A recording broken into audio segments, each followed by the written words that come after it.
4 के एक नौजवान मोहम्मद सलमान की दौरान इलाज आप बीती।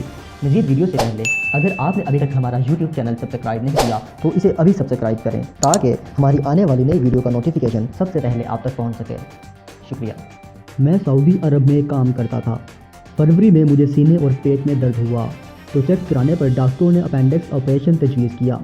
मैंने वहां ऑपरेशन कराने की बजाय पाकिस्तान आकर इलाज का फ़ैसला किया। यहाँ चेक कराने पर डॉक्टर ने मुझे बताया कि फेफड़ों में सोजन है। दवाई देने से काफ़ी हद तक ठीक हो गया। इस दौरान मार्च में कोरोना वायरस के फैलने की बातें होने लगी। अचानक महकमा सेहत की तरफ से फ़ोन आया कि इसका चेकअप करना है। 13 मार्च को अस्पताल बुलाकर एक कमरे में बंद करके बाहर 2 गार्ड खड़े कर दिए गए। मेरी report national institute of health Islamabad भेजी गई जो पॉजिटिव आई। उसके बाद मेरी असल आजमाइश शुरू हुई और मेरी तस्वीर तक टीवी चैनलों पर दिखाई जाने लगी। डॉक्टरों और तिबी अमले ने मेरा चेकअप बंद कर दिया।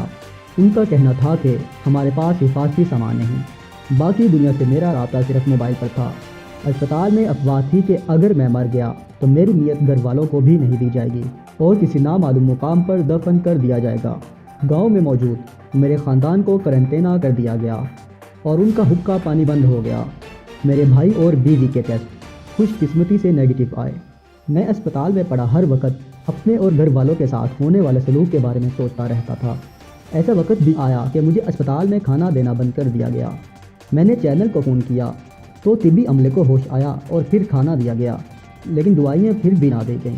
मुझे कोरोना की कोई अलामत नहीं थी, लेकिन मेरी जहनी हालत ख़राब हो चुकी थी। मेडिकल अमला फ़ोन पर मेरी हालत के बारे में पूछता था और मुझे तसल्ली देता था।